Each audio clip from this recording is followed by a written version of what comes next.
And you're welcome back to the program. Now, starting this year, anyone seeking to be trained as a teacher in any of the country's colleges of education will have to sit and pass an entrance exam before being admitted. It is part of reforms being introduced to improve the quality of education in the country. This afternoon, we have put together a panel to analyze this policy. On his Facebook page, the executive director for the education think tank Africa Education Watch shared the following reactions to the announcement. And I'm sure that you have that on your screens as we speak. This afternoon, we'll discuss all of the concerns that have been emerging following this new policy measure that's been introduced by government. But joining me now via Zoom is Dr. Christian Adaipoku, who is the registrar of the National Teaching Council. We also have Dr. Emmanuel Nyamiche, who's National PRINCOF president. And we also have Professor Nyako Sampson, who's the immediate past chairperson of the National Teaching Council and governing board, as well as the vice chancellor of the Environment and Sustainable Development University. We also have Reverend Sister Elizabeth Amwako Ahin, who's research lead for the Colleges of Education Weekly Journal. Kofi Asare himself, who's the executive director for the Africa Education Watch, is joining us for a conversation on all of this. Let me first of all, of course, welcome all of you here onto the polls. But let me start off with you, Dr. Christian Poku. First of all, explain to us what is accounting for this new policy measure that we're seeing from the NTC.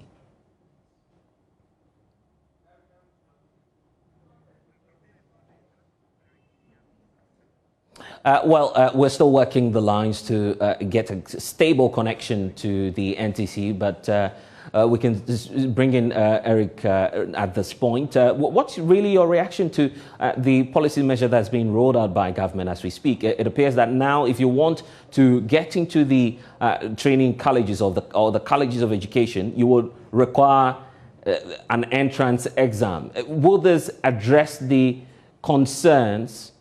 Will this address the concerns of quality teacher training? What's your take on that?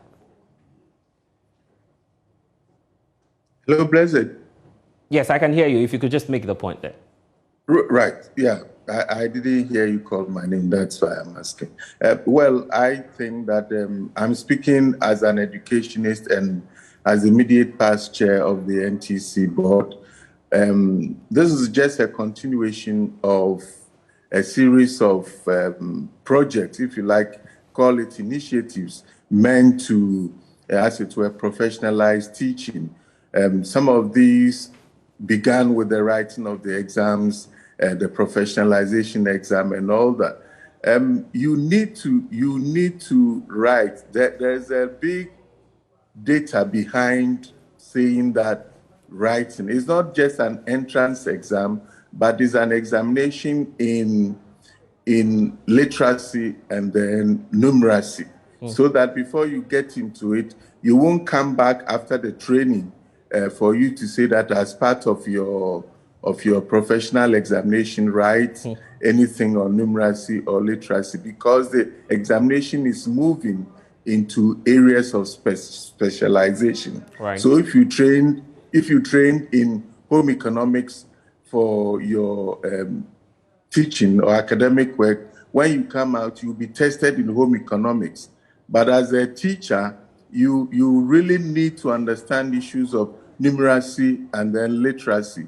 And so in the starting point, it says that write in order to determine your level of numeracy and literacy, and then enter and work out. What this will mean is also to tell us who really wants to be a teacher and who has the career commitment to stay in as a teacher. I get the target and the objective that this policy would want to achieve, but how do you react to concerns that we're virtually introducing a two-way assessment for persons who intend to become teachers? You're doing that, first of all, at the entrance level, and then when they are exiting, you are giving them the requirement to also write the teacher licensure examinations. How different will these two modules be for a prospective teacher? What it will mean is that we are getting those who want to be teachers into the training college to train them to be teachers. And when they come out, you examine them to give them that license that make them work as the professionals.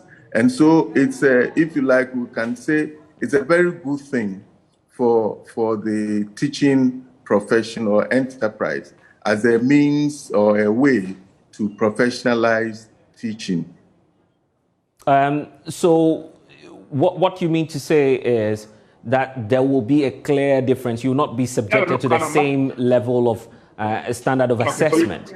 I'm talking in regard to the teacher licensure exams and the entrance exams. You're suggesting that the assessment, the mode of assessment will be different for these two sets of examinations. Is that correct? Yes, please. Yes, please. Yes, please. It's certainly going to be different. The entrance one is testing you on your knowledge in numeracy and then literacy. And then the licensure examinations is to test you in your area. You know that teachers are trained in various areas. Some in physics, some in mathematics, some in chemistry, some in home economics, some in basketry, and all that. And so testing you for a license to teach, you should be tested in the area of your training. And I think this is coming from input from the various stakeholders who have sat in and listened to issues related to the results, the feedback from the teacher licensure examination. It appears that you're not the only one supporting this policy move. Some more aspects are also backing this policy measure. One of them is Mr. Kofi Asare, who's joining us now. He's with the Edu Watch. Also has put up a post on Facebook indicating why he believes that this policy measure must be put in place by the NTC. Kofi Asare, if you're with us, here we are. This is a nation that is struggling to meet the international standard or ratio for the teacher to the pupil. So if we're struggling in that regard, why then would you put impediments in the way of persons who want to avail themselves to teach? Well, I don't think that this constitutes an impediment in the way of people who want to teach. Let me indicate that one of our problems is not the supply of teachers. That is not one of our problems. We have licensed teachers who are in the system who have not yet been engaged by government. So that is not one of our problems. Our problem is to get well-trained, committed, and dedicated teachers. Okay, so if you want to get the best from the youth, from our graduates, to enter into teaching, you obviously should be concerned about their literacy and numeracy levels, especially literacy levels. As I mentioned, I have reviewed a couple of scripts of various previous license examinations, and I have seen that English, for instance, is a big issue. You know, sometimes you review an answer, an answer sheet, and you see that the quality of English being written is terrible, you know. And these are people who are going to teach our kids. We must make sure that the best from the system are groomed to go and teach the leaders of tomorrow. And so it is not as though someone is trying to restrict or constrict access to teacher training, but rather, you know, an effort to, as much as possible, get the best people who are very, very comfortable with the basic, language of instruction, which is English, and then also have basic, numeracy skills, and have the commitment, to go and teach, and not just because there's an allowance to employed at the College of Education, or the person is unemployed and has nothing doing, so they just want to go and try and see if they can get something in the classroom doing. That's why this one is a good one. All right. The post you've put up on Facebook, you seem to question the integrity of the secondary assessment platform, which is WASI. You believe that there's a need for not just the colleges of education, but all other tertiary facilities to begin to adopt the approach that the colleges of education are adopting in this regard. Are you then not indicting the secondary part of our education then for you to suggest that they are not doing something right? Not at all. What I sought to indicate was that we are seeing a growing trend of faculties introducing entrance exams and interviews before admission. Even though these candidates, these students, have WASI result. Anytime you see a faculty introducing an entrance exam, in spite of a certificate from WASI, it tells you that the acceptance level of that certificate is not complete. If the acceptance level was complete, there would be the need for a faculty to introduce an entry examination when there is a certification system. We saw a similar one being done in 1999, 2000, 2001 by the universities. In those days, there were various reports of people having fake certificates and all that. So we've seen it before.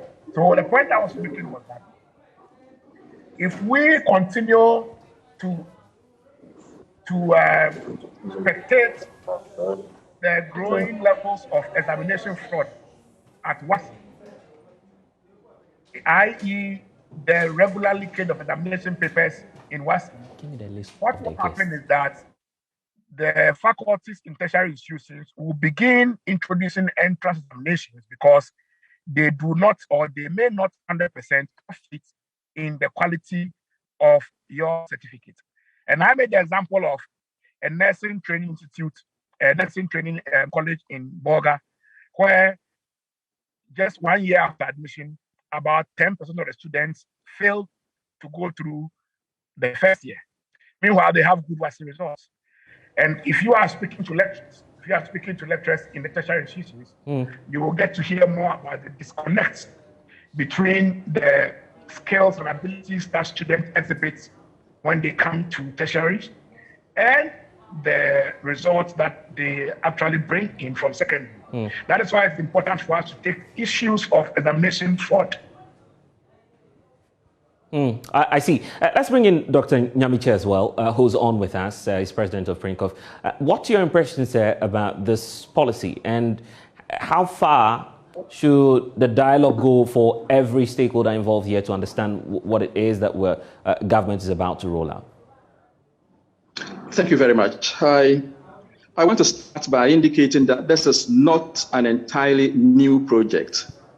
In the early 90s, when I was with one of the then teacher training colleges, this practice was in vogue.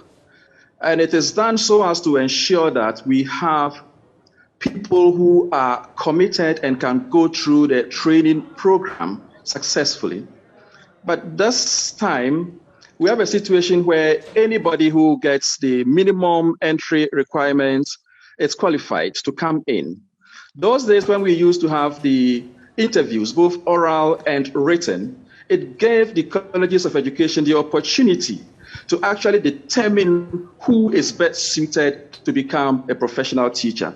The situation has changed now, and we are seriously having issues with what we tend to get in terms of the students we admit.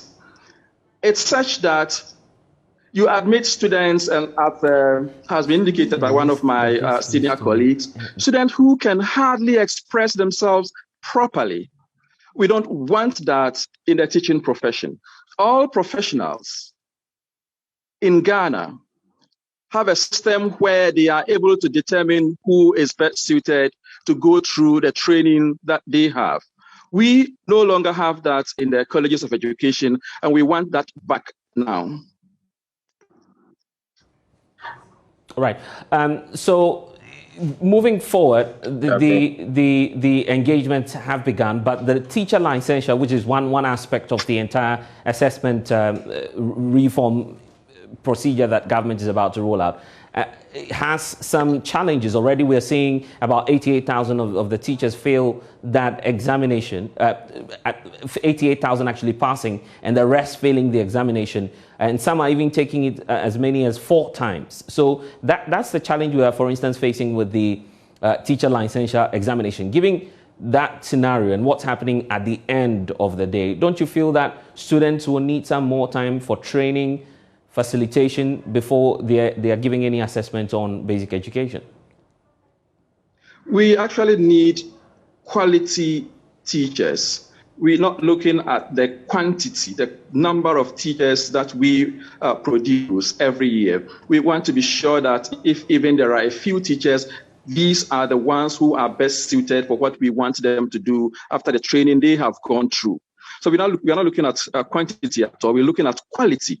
At the end of the day, if the person is able to go through the system 4 years, the person writes and passes the licensure exam, then you and I can say that I can entrust my children, my grandchildren into the hands of this professional. And I'm sure it's the same with the medical field. And so before there, you take to go through some professional exam, and that is what we intend to see in the teaching profession as well. It appears that we're losing you intermittently, but as you address, of course, issues relating to your connection, let's also hear from Kofi Asare as well. So you've heard Dr. Nyamiche's take on this. There are concerns about the kind of failure we're witnessing with the teacher licensure examination. And these are prospective students, people who are yet to be introduced to the entire system in itself. So given that scenario, the fear and the agitation that's happening with the teacher licensure examination, don't you feel that we may have a similar situation happen with the entrance examination? Once we're able to ensure that they have passed their entrance exam, then the belief is that they would be able to pass the licensure exam. If they are not able, then they need to take it as many times as would make them pass it. And as I was saying, we want quality, not quantity. If there are a few teachers who are qualified and best suited to do what we have trained them to do, then that is best for us. We can entrust our children and our grandchildren into the hands of these professionals. But where a teacher comes in, he's unable to pass a licensure exam, he or she is unable to pass the entrance exam, and yet we produce them as teachers. We are not helping ourselves and we are not helping the country at all. Reverend Sister Elizabeth Mwankwahini is research lead for the Colleges of Education Weekly Journal. She has quite a good understanding into what all that's happening. First of all, has the research desk of the Colleges of Education Journal, through its monitoring of the events, looking at what's happening on the colleges, have you received any feedback so far on the implementation of this policy?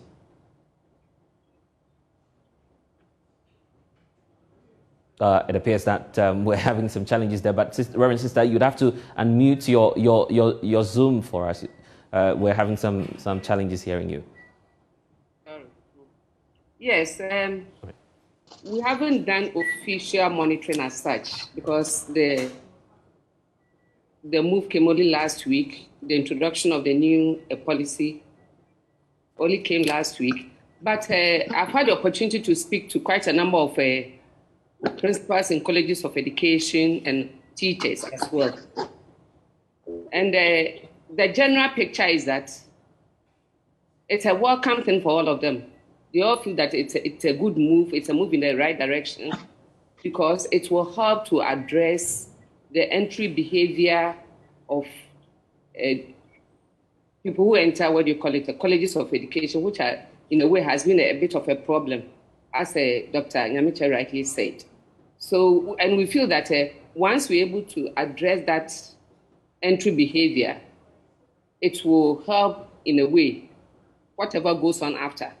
That is the whole essence.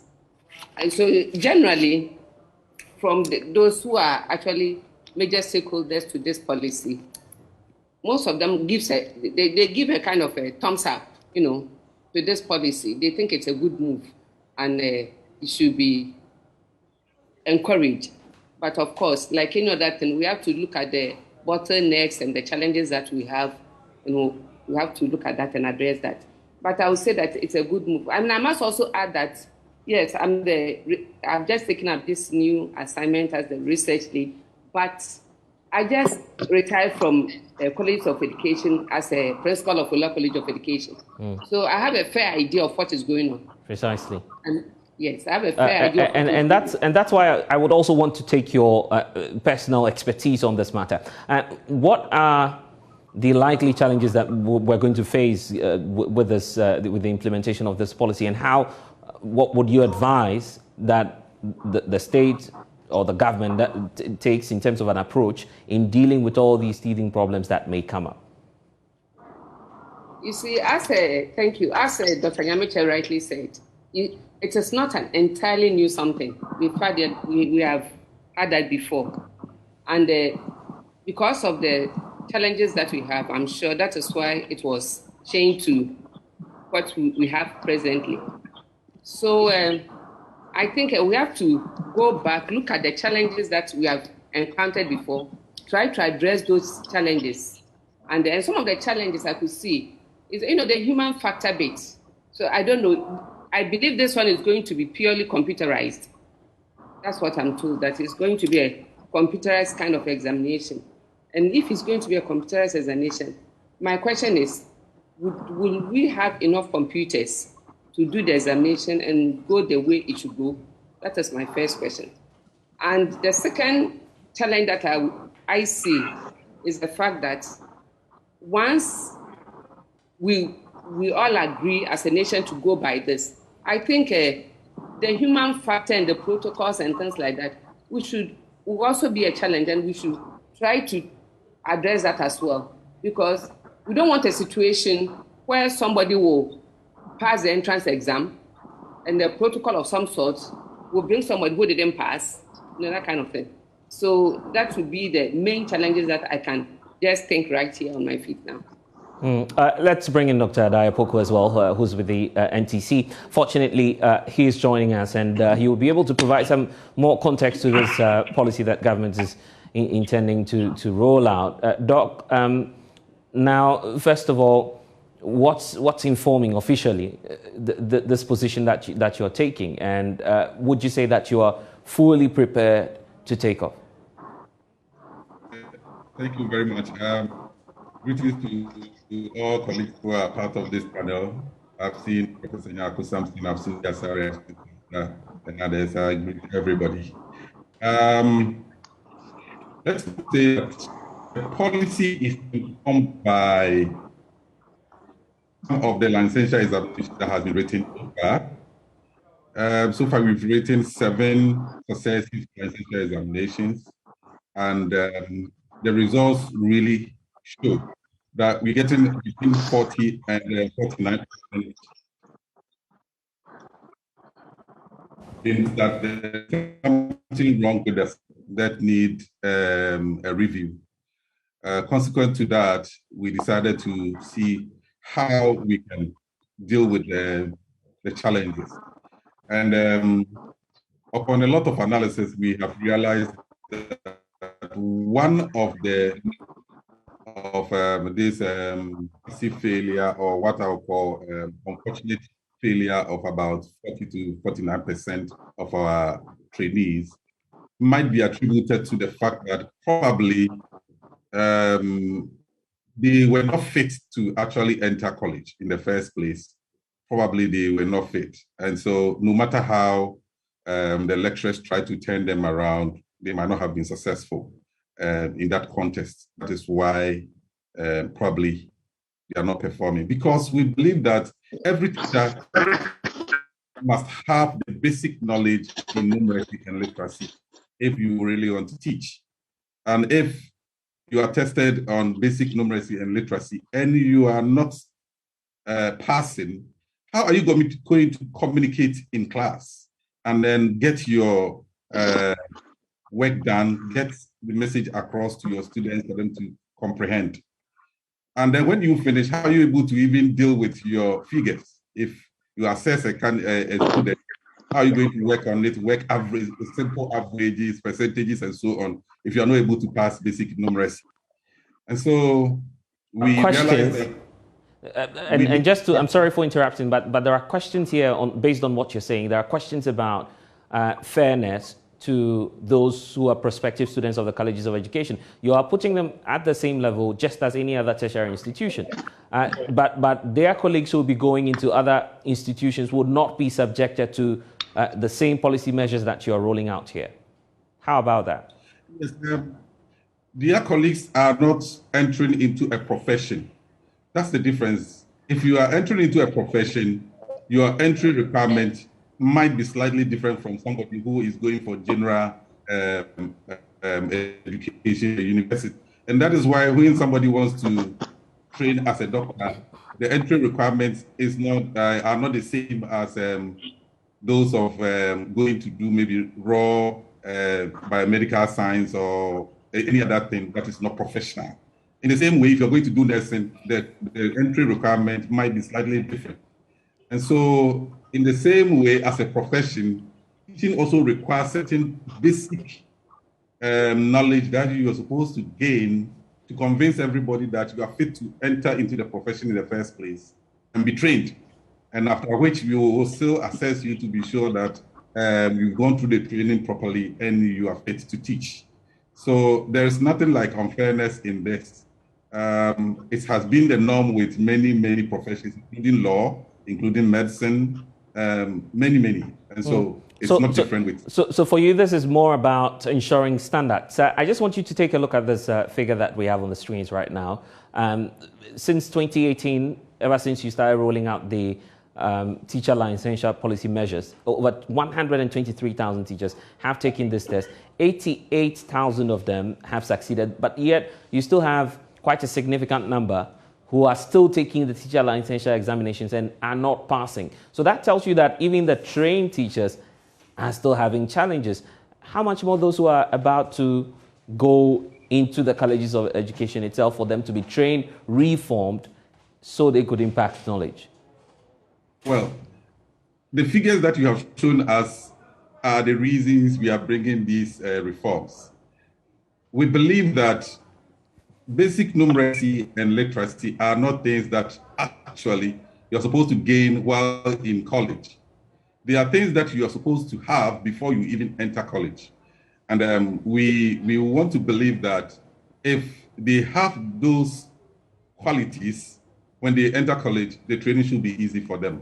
And because most of them, some of these people who have not been successful may not have those requisite knowledge that they need to be able to be trained. That is why they trail in this, or they flunk this test. And then added to that is the fact that if the person has gone through it and has not been successful, it tells us clearly that probably when they finish college, high school, they might have stayed at home, decay might have occurred, and they couldn't get any remediation before they entered college. They've gone through college, and they come back, right, basic numeracy and literacy, which they should have gained while in high school, when they have already left the system for about 3-4 years. Decay might have occurred, and that may also affect the ability to pass. But I'm sorry, but the teachers you have in the system now, they're also having challenges. And the figures that we've just projected to you shows that clear picture, that even those who you have trained, who have gone through your system, are having challenges. So you would want to be fair to students, people that you are supposed to train to become teachers. Yes, about 25 years ago, there was no Joy FM in the system, but the system was running. But at a point in time, we realized there was the need to change the system, and Joy FM came into existence. So in the same way, society is dynamic. We have trained people over the years. We have realized that the way we used to do things, that way is not helping the system. And so there's the need to change. If you want to change, the first thing you do is to truncate what is flowing and make sure that you change what is coming in. And probably if you get the opportunity, you reverse what is already in the system. So what we have done is that we have now we are trying to truncate the flow of what is not right, and then we will try to reverse if we will get the opportunity to reverse that. Right, and I'm glad that you're touching on change. Let me put that across for all of you to get your take on this. How much change do we need in that sector, particularly when it comes to teacher education? Kofi Asare, I'll bring you in shortly, but let me hear from Dr. Nyamiche on this. Dr. Nyamiche, if you're with us, how much change do we need? We've seen a number of reforms. The teacher trainee colleges were reformed to colleges of education. Here we are today, government is adopting a new entry approach. There were questions even about issues relating to their allowance. So many kinds of reform in that sector. How much change do we need in that sector? I guess that's the question for all of you. Let me start off with Dr. Nyamiche. Massive change, transformational change, if you want me to say so. Because we have had that situation for quite some time now. And there is a need for us to all agree that there is something wrong with the system, and that thing that is wrong ought to change. And I want to believe that bringing this entry exam back would help us meet the needed expectation that we want from our students. As has been indicated by Dr. Adai Poku, if a student comes into a college of education and has next to nothing about numeracy, literacy, then we have a serious challenge going forward. And these numbers, I want to believe, are so high because we didn't have an opportunity to test them before they came in. And once we're able to do that now, I want to believe that we will get the right caliber of people to serve as professional teachers for the country. And for you, Kofi Asare, how much change is necessary? I think this particular change is very, very necessary. It is a quality assurance mechanism, and it will serve a very, very useful purpose.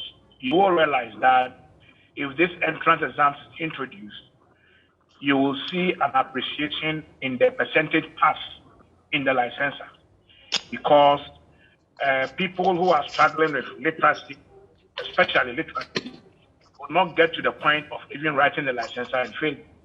And that the best out of the applicants every year to our colleges are the ones that will have an opportunity to go and learn and then get licensed to become teachers. I think once we commit that we are going to run a transparent system devoid of any protocol consideration, purely based on merit, we should undertake, or we should impact positively on the system, this quality assurance measure, and see if the best to go learn to become teachers, get licensed to teach in schools. You seem to be very much positive about this. You're in the civil society space. Obviously, the concern you've always had with government is about the poor implementation of policies. Is that not, are you oblivious of these facts and these concerns that you constantly raise? Every policy must aim at correcting a particular deficit in the system. And so if you realize the discussion is around a particular deficiency, it is a low level of literacy among some graduates of college of education, to the extent that they cannot write good English even as licensure, and low numeracy levels of some of them. So we have actually identified two key challenges. Unfortunately, the certification system at secondary level, which should have certified that these guys, by virtue of passing maths and English, are proficient enough in these languages, has a problem, which is our WASI challenge. So you are unable to rely solely on the quality of certification of WASI certificate of WASI, and that is why it's important for tertiary institutions, not only college of education, but tertiary institutions, to introduce such measures as quality assurance until we have a system where one can 100% rely on maths and English, in this case, results of WAEC, which will actually speak to the proven abilities or the abilities or competencies that the students will exhibit when they enter college and thereafter. Until then, I think that we need it so urgently because we need that quality assurance to sieve the best applicants into our college of education to become teacher trainees and eventually get licenses to become teachers. Professor Nyako Simpson, a lot of water has gone under the bridge. Do we spend time sanitizing the system or go back and become fixated on prospective students? That's where the government appears to be at the crossroads at. Where should the priority lie? Sanitizing the system that we already have, where there are so many teachers out there who are even having challenges passing the licensure examinations? All right. Thank you very much, Blessed. Though you have taken me out of the conversation for a period. Apologies for that. I think that one of the things to do is what is being done. The stakeholders sensitize the community, get the people involved to understand why you are doing what you are doing, so that it doesn't come as a surprise, something that you are imposing or you are springing on them. I think that it's important for us to know the need to change. So we are really having a change. You ask how much change. Is a change by differentiation. Who are those who are supposed to be there as teachers to enter into training as teachers? Remember earlier I mentioned career commitment. Are they going there as people who are committed to teaching, or they are going there as people who are using teaching as a last resort?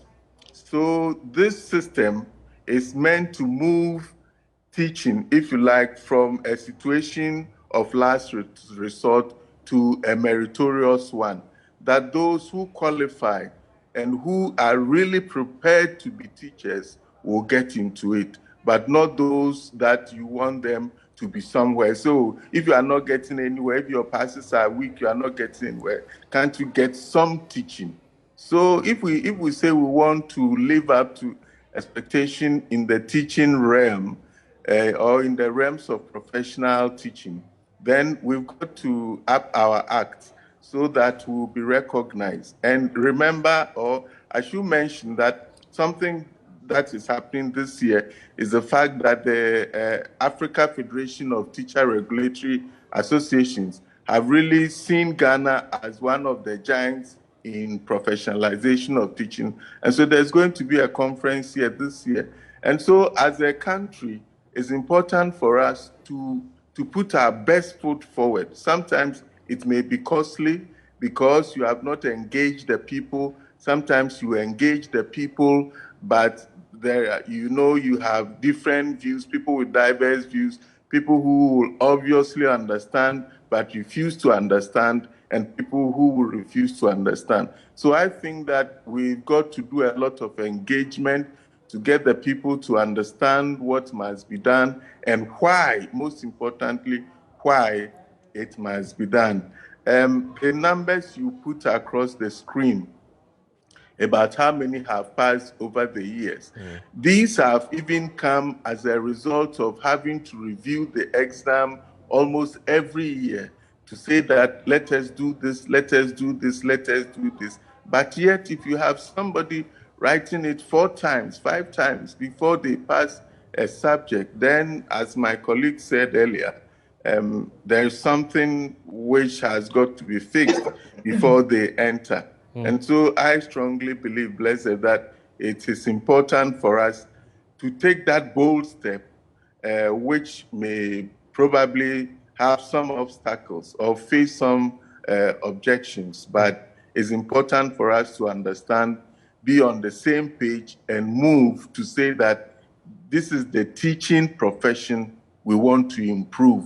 And this is how we want to improve it, bringing in the quality and then bringing out the quality.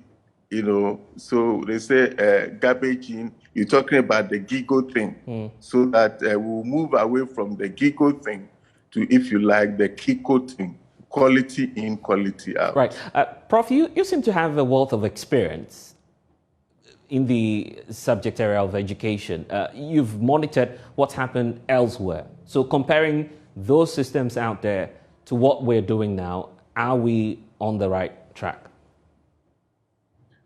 Blessed, I think we are. We are with what development we are bringing in, and if it's a reform, you are not changing the whole thing.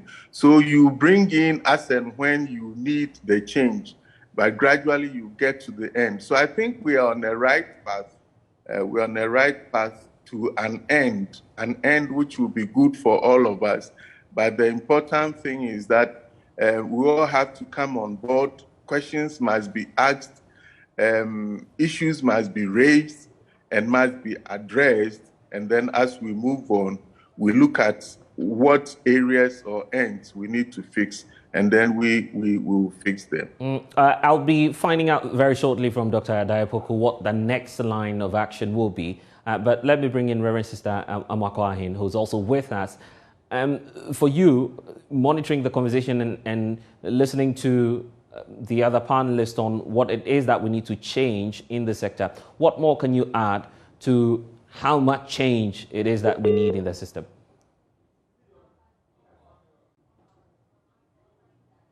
Is that your sister? Yes, guess. Reverend Sister Amakwahin.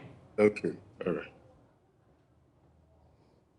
Well, it appears that we're having challenges connecting to her. But let me find out from Dr. Poku. I mean, going forward, Prof was just talking about the fact that we're on the right track, but there'll obviously be the need for us to find out what the next line of action will be. Where are we going to from here? Are we likely to see further reforms, not just with the students, with the teachers in the system, but those who are facilitating the training itself for all these persons who are in the sector? Very much. There are a lot of things happening from 2007 when Professor Anna Moah-Mensah's report came in. Ghana has been on the path of making changes to a lot of things, including teaching. And when it comes to education, everybody knows that the biggest elephant in the room is the teacher. If you get the quality of teachers right, you're on the path to improving learning outcomes. And so in 2008, the new the Education Act 778 was passed, and in it was included the professionalization of teaching. And since then, we have been on that path. So besides the initial teacher education, which we are reforming and discussing now, there are a lot of things also happening on the ground for in-service teachers. When I talk about in-service teachers, I'm talking about those who are already in the system. How can we help such that they will consistently be at par? They will be in tandem with modern trends of teaching and learning. So we have introduced teacher continuous professional development in the system, making sure that every teacher updates or upgrades his or her knowledge from time to time consistently, and making sure that they are able to deliver as expected. So that is already on course. We have started licensing teachers across the country, making sure that people who are fit to teach are the people who are found in our classrooms. Many of such reforms are going on not only at the initial teacher education level, but also at the in-service teachers level. But on this online side, how do you react to the suspicion that this is not as part of the control measures that the NTC is adopting to cut down on the number of teachers that we have in the system? You've rolled out so many policies that some have criticized as measures of trying to cut down the numbers and prevent more and more people from using the educational sector as a resort in terms of the high unemployment challenges that we have in this country. How sure are we that this new measure that you're rolling out is not one of them? Listen, those who always attribute our measures to an attempt to cut down numbers, I would describe that as easy way of trying to criticize what's in the system, because they don't have data to back that. As we speak right now, this year, those who have passed licensure examination, if you put the two last year, 2021, the two cohorts together, about 32,000 people came through. As we speak, Ghana Education Service has been able to employ only 16,000. So if we know that GES will be able to employ 16,000, why didn't we cut down the number and say, okay, 18,000 people have passed, so that it will be easy for everybody? That is not what we do. We want to make sure that we have the right caliber of teachers, not only in the public system, but also within the private sector. If we have enough teachers to fill the classrooms at the public sector, and there are still some in the around, they can also fill the private schools for us. So it is not a control measure against getting many people trained.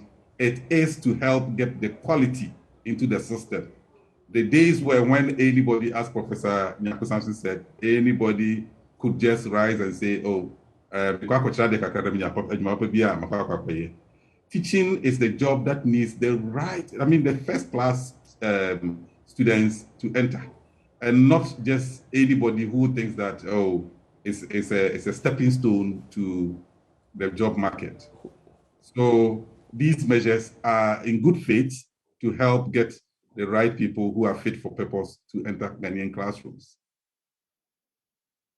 So I would have your last take, everyone, but just hold on for me. Let's hear from a concerned teacher who I understand is joining us from Kumasi, just to raise some concerns, and then we'll take your final points on this, starting with Dr. Nyamiche. But Doc, just hold on for me briefly. Thomas is on from Kumasi. Thomas, what's your concern, having listened to all the stakeholders express their belief in this policy that we're about to roll out?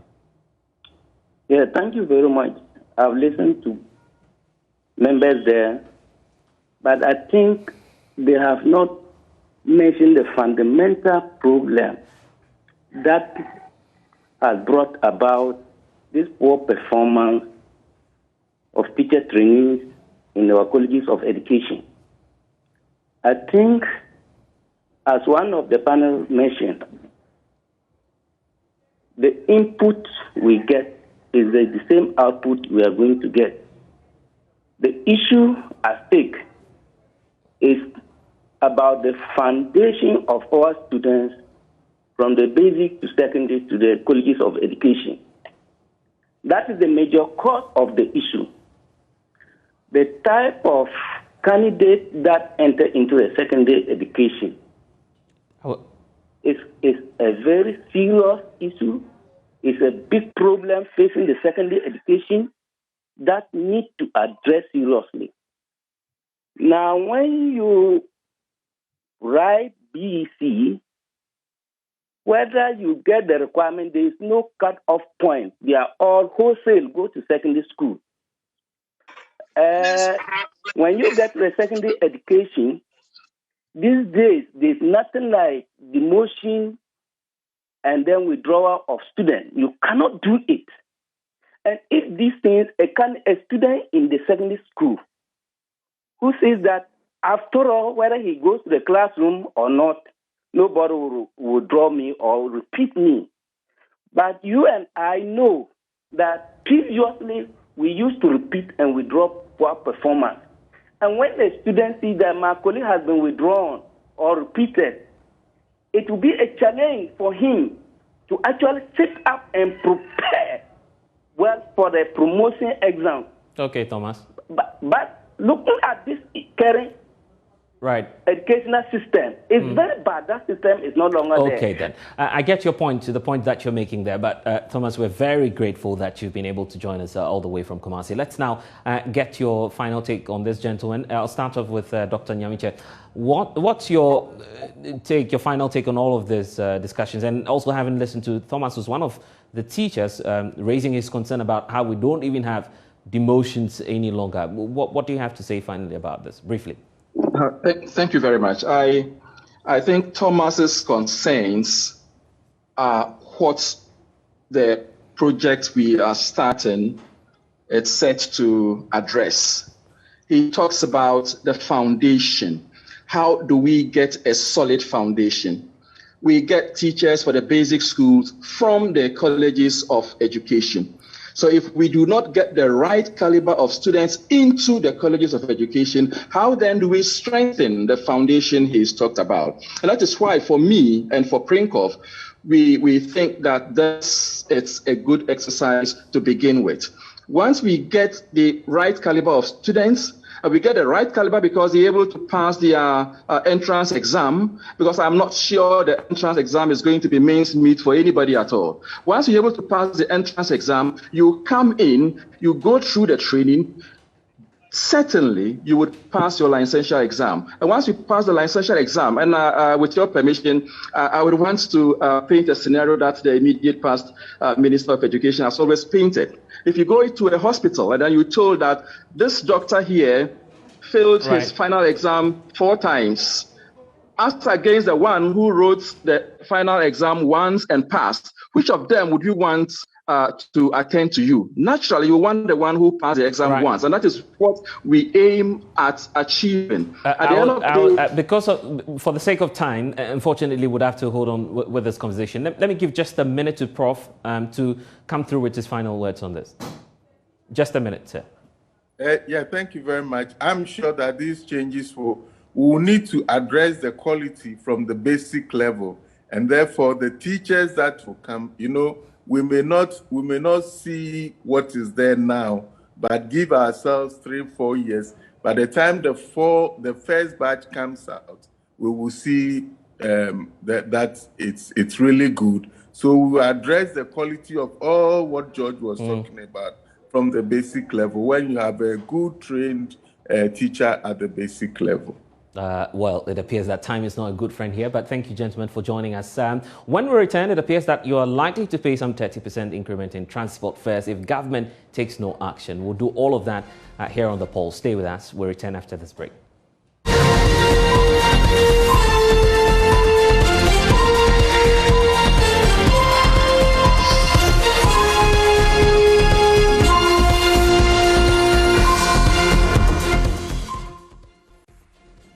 And you're welcome back to The Pulse. Now, a group of concerned drivers are warning that any attempt by government to reverse an imminent increase in transport fares will adversely impact their businesses. In 2 hours from now, the Transport Minister, Kweku Ofori-Esiama, would hold a dialogue with a coalition of transport operators over their latest proposal to charge some transport fares around 30% more. Now, ahead of that meeting, JoyNews has been engaging commuters on the likely surge in transport fares. Okay, so definitely it's going to affect us because technically this year, most of us, our salaries were increased. So we are operating with the same budget. So 30%, it's on the higher side and definitely is going to affect us. So we will plead with the government if the other taxes on it, which can be taken out for us to be cushioned a little bit, could be done. It could help us a lot. Walk a distance before they join the bus. Maybe if he's going to Kaneshi, some of them will manage to walk from here to Awudume. If he sees that he's tired, then from there, he will take their car. Some of them also buy bicycles for their children who are schooling. And other old people who are working as securities, they also manage to buy bicycles because the cost of transportation is too expensive. And looking at their salaries, it doesn't help them. So people find so many ways to come to work and live as well. So it affects our work. And our children are also schooling as well. So if you give 10 cedis as transportation for your child, you also have to give him 15 cedis or 20 cedis. And it is also affecting you too. So we are appealing to the government to do something about the fuel price. Instead of increasing the transportation fares, I think something should be done about the fuel prices. I don't support it because at first if we were paying 1 cedi, we will pay 1 cedi 30 pesos, and that will affect us so much. It will affect us so much. So cost of goods, items will also increase, and it will affect everybody. So I don't support it at all. Apart from chess, almost see, almost doing lorry fare no home. I didn't know who can us person because of lorry fare on to me to be all be why any budget in obedru station near because I lorry fare so say now there was on to me 20 was I may so here at the top for Well, some anxious Ghanaians there, but we can now have a conversation on this matter. It's 4 o'clock exactly, which means that the Transport Minister will be engaging the coalition. But fortunately, we are having online now David Aguado, who's with the Concerned Drivers Union. They'll be moving into that meeting with government shortly. Also joining me is the Member of Parliament for Adaklu and also a member ranking on the Roads and Transport Committee, Kwame Gavin-Zagboja. He is a Member of Parliament as well, and the Executive Director of the Chamber of Petroleum Consumers, COPEC, Duncan Amoah, is with us. Good afternoon, gentlemen. Welcome to the program. So let me start off with David Aguado, since you would be running into that meeting with the Transport Minister. You say that any attempt by government to reduce that 30% proposal you are making will not help your business. Why? Well, it appears that David has just gone off the line, obviously, for good reasons. We'll see what the fallout of that meeting will be. But let's start off with you, Kwame Gavin-Zagboja. Here we are. The drivers, first of all, are complaining that if you look at the tax component on petroleum products alone, about 12 of them, government would have to come through and deal with some of these challenges. It's not as though these levies are new. What's your policy suggestion, really, to government at this point, whilst they engage the drivers on the way forward regarding our transport fares?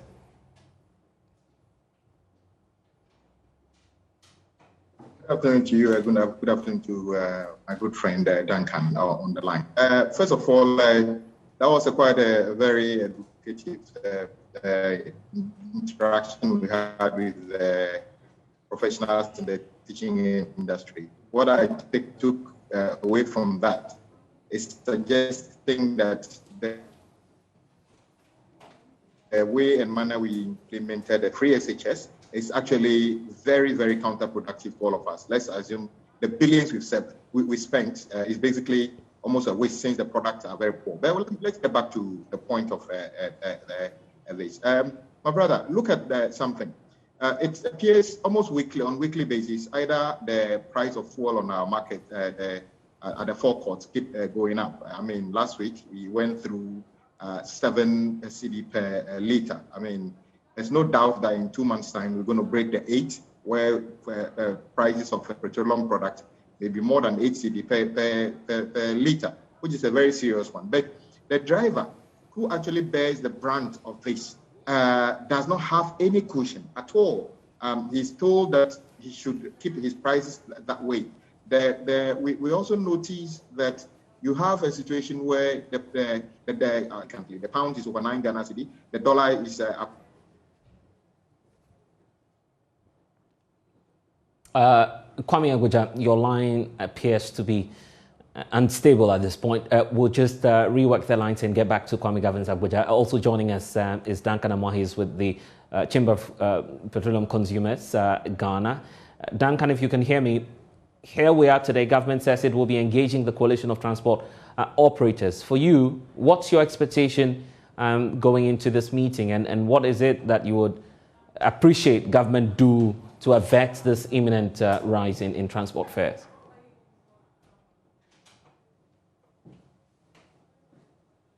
You would have to unmute for us so we can hear you.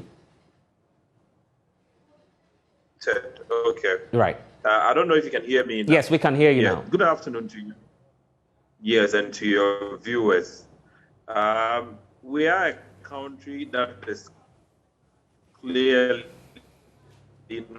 not learning anything. We've suggested the past 2 years a need to have a national transport policy. You cannot continue to have a transport sector. It doesn't work that way. And so convenience the most.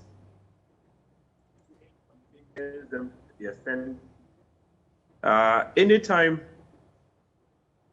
am I still on? Yes, you're on. You're on air. Yes. So anytime we want to increase fuel prices, we don't call them to the ministry for meetings. When, as a fallout or fallback from these increases, their cost of operations has gone up and they would need a little more to augment their operations, then we say they should come and sit with us to negotiate or discuss how much we are giving to them. But here are the facts. Fuel prices has gone up 4 different, times within this very year. Cumulatively, you are doing about 14.4% increase just for the year, which is barely 2 months old. And then again, these prices are set to continue going up because the 3 key factors pushing these prices upwards, we've not dealt with any single one of them. You are dealing with a situation where international market prices continue to be very, very bullish. Prices are simply going up by the day because of tensions out there. Ukraine, Russia particularly, the uncertainty around that whole tension with them is also leaving a lot of Europe uncertain as to whether Russia will take a bad, step, and then sanctions would apply and they would not get their natural gas and whatever supplies they are also obtaining from Russia. Mind you, OPEC is also pushing that these economies that depend on petroleum exports are not waiting for their economies to crash like we saw in 2020 and we saw somewhere 2014, 2015. So OPEC has done its own cuts. 10 million barrels have been taken out. At their last meeting and at the end of January, what they have added is 222,000 liters out of a cutback of 10 million. So outlook for the year 2022 we've lost Duncan there. Let's go back very little we do about it as we are not with dealing with international market fluctuations or it appears that we're still having some challenges there. Let's go back to Honorable Kwame Gavin-Zakpoja. Hopefully the lines have been restored now. So Honorable, you were making the point earlier about what approach government needs to take at this point to cushion the Ghanaians and also the transport operators.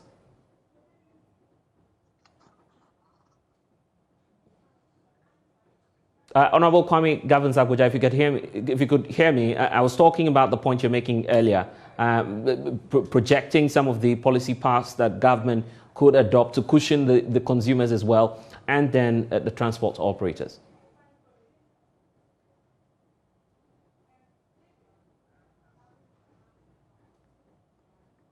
Well, we'll have to, of course, wrap it up here. We'll of course, try as much as possible to redress all the connections for you. But let's take you to Winneba now. The Governing Council of the University of Education, Winneba, has reinstated Professor Mauto Advocate to serve his unexpired term. The Winneba High Court on Thursday ordered the University of Education, Winneba, to reinstate Professor Mauto Advocate as the substantive Vice-Chancellor of the institution. The court, presided over by Justice Abuaji Tando, also charged the university to reinstate the other 4 principal officers who were unlawfully dismissed to their former grade. Now, Professor Advocate was on Monday morning ushered into the office after a brief meeting with members of the University Governing Council and the university management.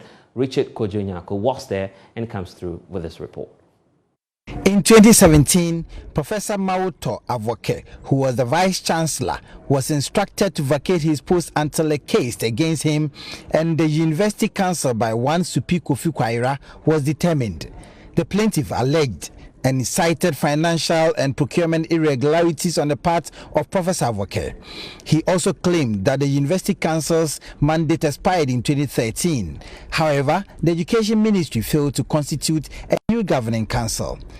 The university, based on these, interdicted Professor Advocate and 4 others after it was alleged that some vital documents at some offices at the center of an ongoing investigation had disappeared. A fact-finding committee that was set up to look into the matter suggested the dismissal of the officers in August 2018. President Akufo-Addo in 2018 supervised the investiture of a new Vice-Chancellor, Professor Anthony Afu-Broni.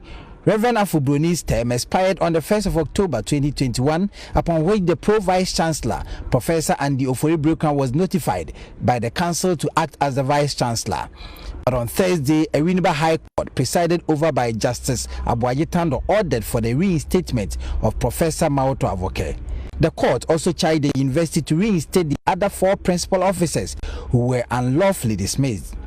On Monday, there was a heavy security presence on the campus of the university when Professor Mauto Avoke was led by the University Governing Council to the chamber for a brief meeting before ushering him back into the office.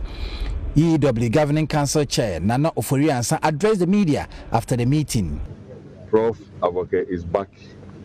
Prof. Ofori Brikran, who acted as the acting VC, is now back to his position as the Pro-Vice Chancellor, has given us the assurance that he will lead a crusade of peace, which he has already initiated.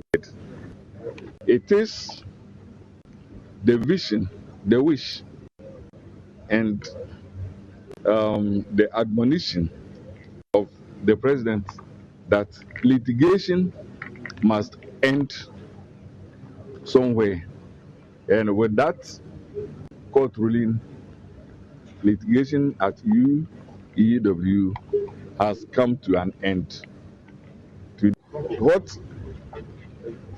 It is the Prof. Avoke's position that demands council's action. The rest are managerial. So once he's taken over, he will also execute those. Thank you. The now Vice Chancellor, Professor Mauto Avoke, after his reinstatement, assured he would work towards peace, unity, and a serene academic environment, and would also work towards reinstating other dismissed officers of the university. What is urgently required at the University of Education today is unity, reconciliation, and peace. It is also critical to understand that we must work together in unity. Otherwise, we cannot forge any development agenda. Even as we celebrate today that we are back to the university, we are also mindful of some of our colleagues who have not had the opportunity to come back. And so, within the coming days, we would work with council to framework to see that those other people who were dismissed, who are at home, would also come back. After all, we have lived for 5 years without money, so that is not the most urgent need at this point in time. Our concentration and focus should be on how we bring peace, unity, and reconciliation to the university. Those other things would come as a matter of course. Thank you all very much. The 4 principal officers who are supposed to be beneficiaries of the judgment and are awaiting reinstatement are the Finance Officer, Dr. Theophilus Senior Akoli, Daniel Tete, Mary Jime, and Frank Owusu-Boateng. Reporting for Joy News from the University of Education, Winneba, Richard Kwejonya-Akon.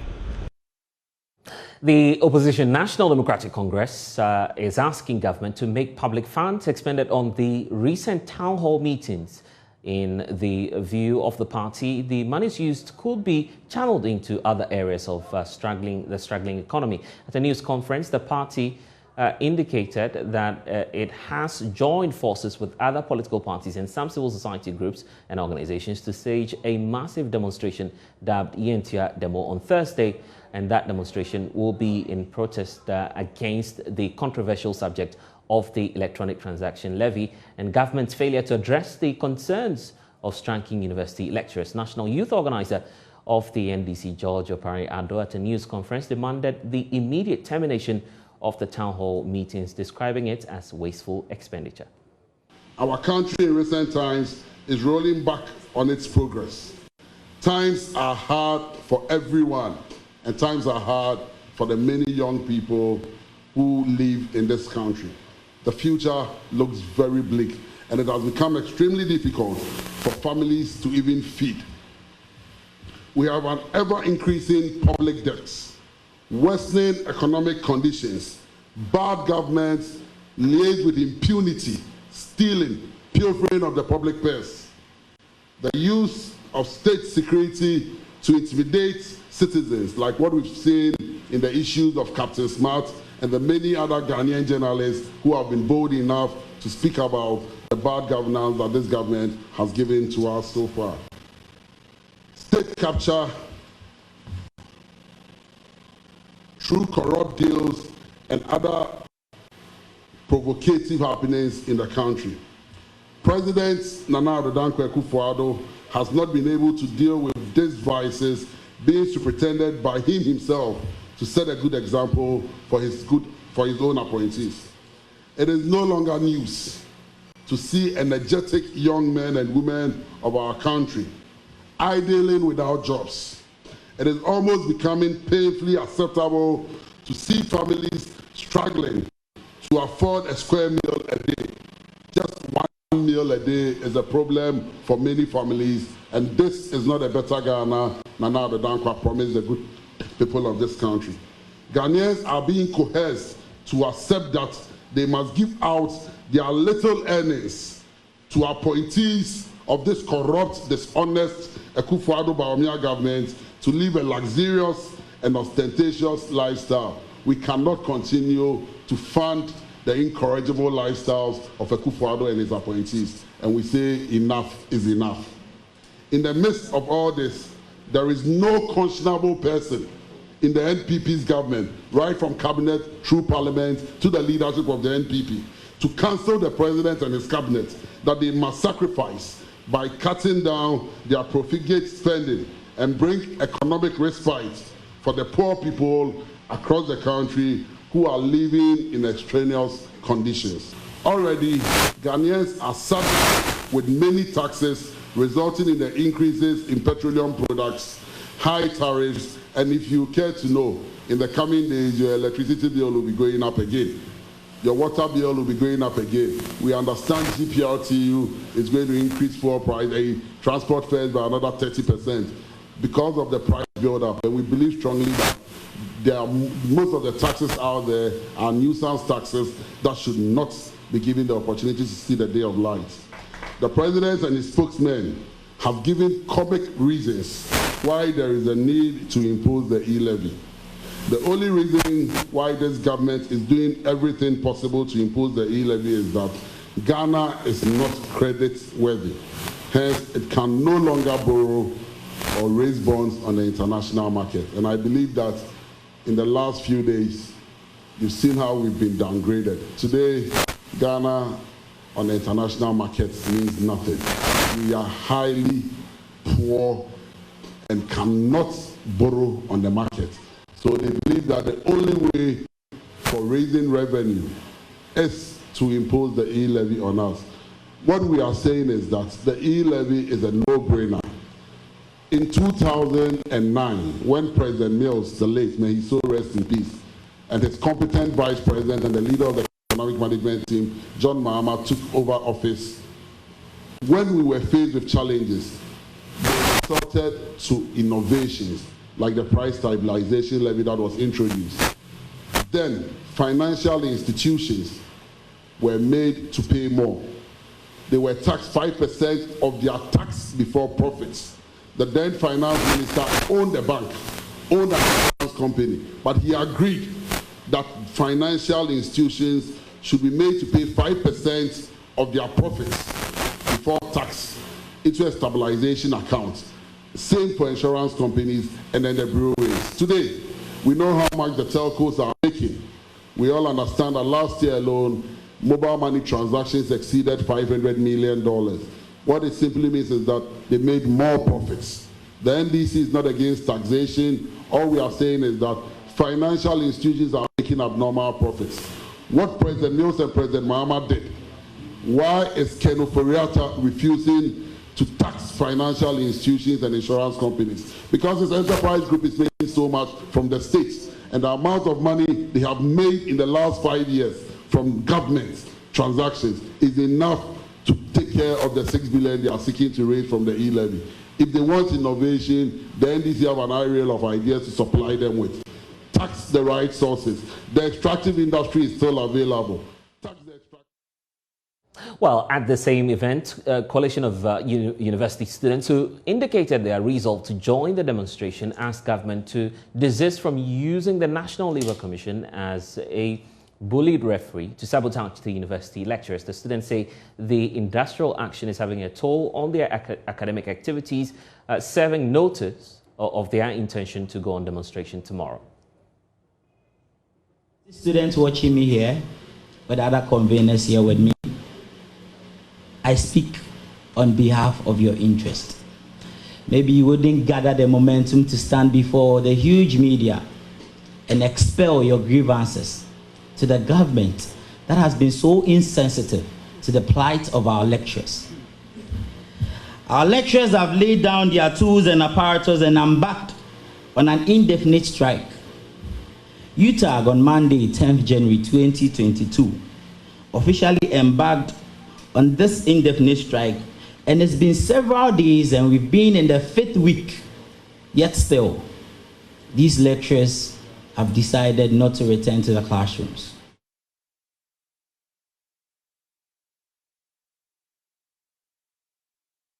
Well, let's have some conversation on this controversial electronic transaction levy one more time. Joining me now via Zoom is Collins Adomako-Mensah. He's Member of Parliament for Kwabre North and also a member of the Finance Committee in Parliament. Thank you for your time. So it appears that there's still growing reactions and resistance towards this e-levy. For now, we know that it's out of the chamber, it's out of the floor of the House. It would not be considered anytime soon. Is it fair to say that government should forget about bringing this back onto the floor of the House for consideration? Well, good afternoon, and thank you for having me. I listened to your show a few minutes ago when I saw friends from the NDC announcing their preparedness to stage a demonstration. It is a democratic right. They have every right to demonstrate as part of our democratic practice. And I can assure them that government will not impede them in any way. They are entitled to embark on their demonstrations. As a government, we have continuously insisted that it's important that we put together homegrown strategies to take care of our economic challenges as of now. We believe very strongly that we have to continue to raise revenue internally to take care of our challenges. We'll continue to engage as we've done. As you know, it started at 1.75. Through engagement, it has come down to 1.5. Through engagement, the telcos have decided to reduce their charges by 0.25. So now it's 1.75. And so we'll continue to engage and we'll continue to explain to the people, including my good friends from the NDC, why it is so important that we do this on our own. The party is raising a new dimension to the conversation. They talk about the increasing speed at which government is holding town hall meetings to engage citizens on a policy which you have already indicated your resolve on. Is it feasible that at this point would have some accounting being done by government on this? The point I'm making is that there's nothing wrong in government continuously engaging the people. I don't see anything wrong with that at all. Government brings out a policy, people misunderstood probably where government was coming from. Government is continuing to engage them to explain to people why it is important that we take this particular step at this particular point in time. I don't see anything wrong with that. You could talk about the fact that probably late. Yes, I might agree with you that yes, we could have done this earlier on, and I've said this on a couple of platforms. Government could have engaged the people more before announcing this policy.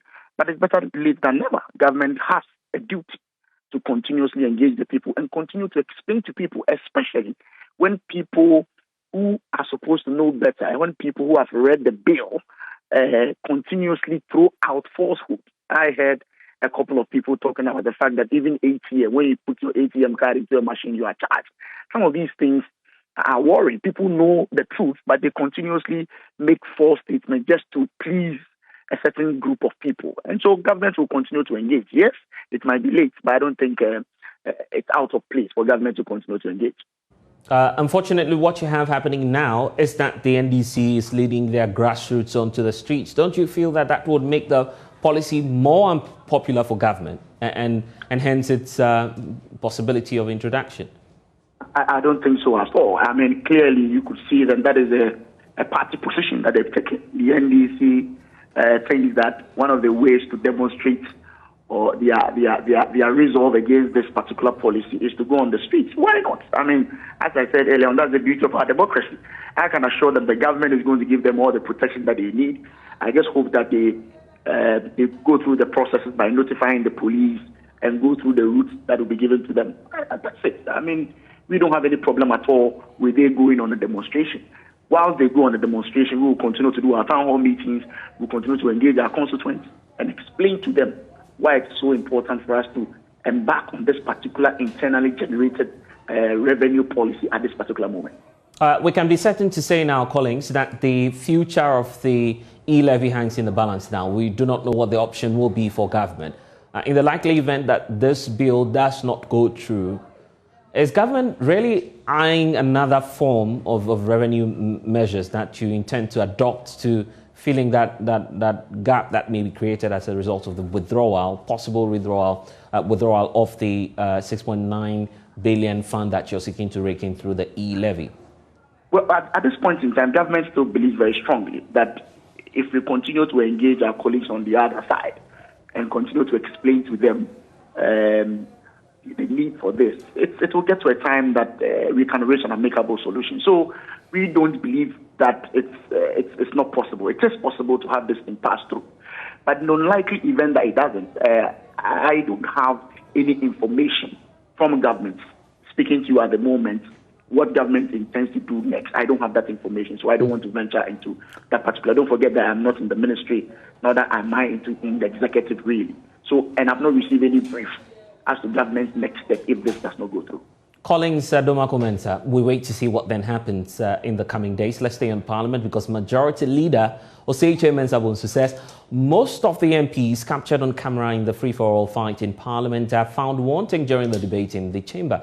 The Swami MP, who described the violent scenes a dent in Ghana's democracy, insisted that Parliament is a gathering of brains and of course, the display of bravado which we saw in Parliament is nothing to write home about. Now, he said this in part 2 of JoyNews' Hotline documentary titled Ghana's Hanged Parliament, A Blessing or a Curse, which will be aired today.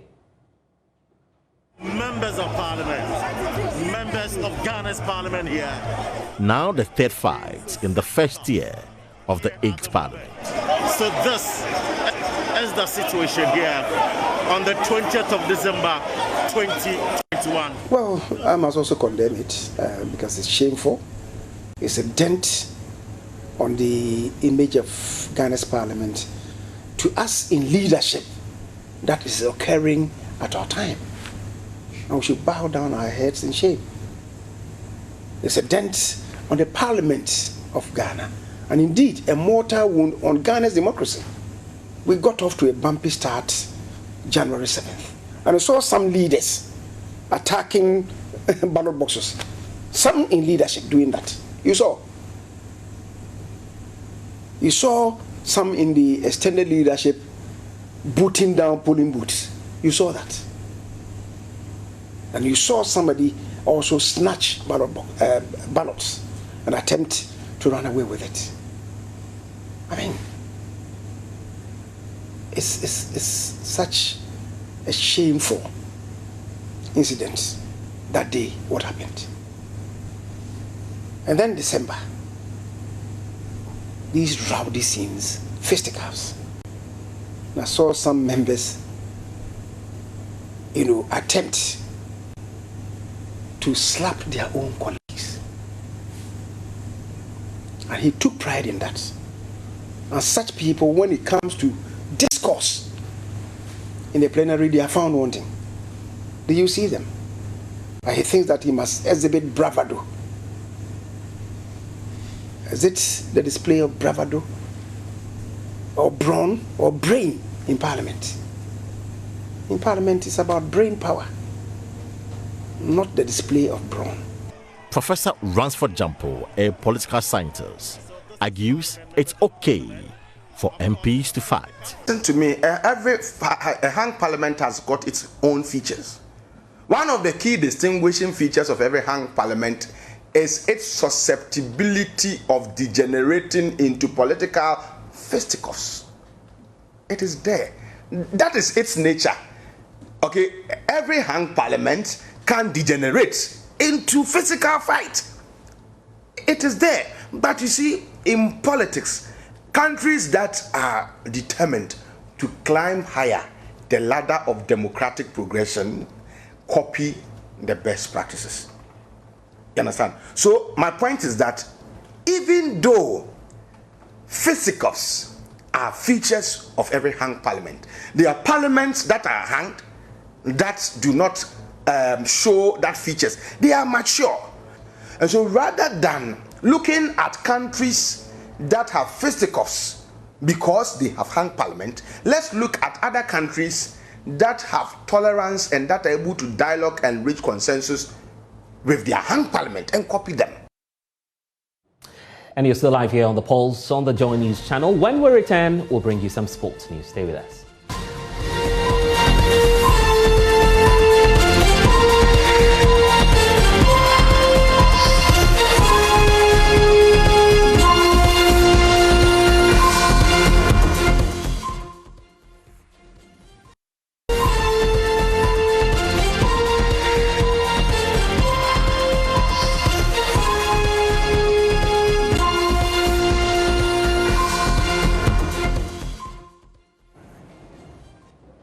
And that's all time will allow us on The Pulse here on the Joy News channel with me, Blessed Sugan. Don't forget to log on to myjoyonline.com. That's your hub for all of our running stories. Until then, we'll see you again.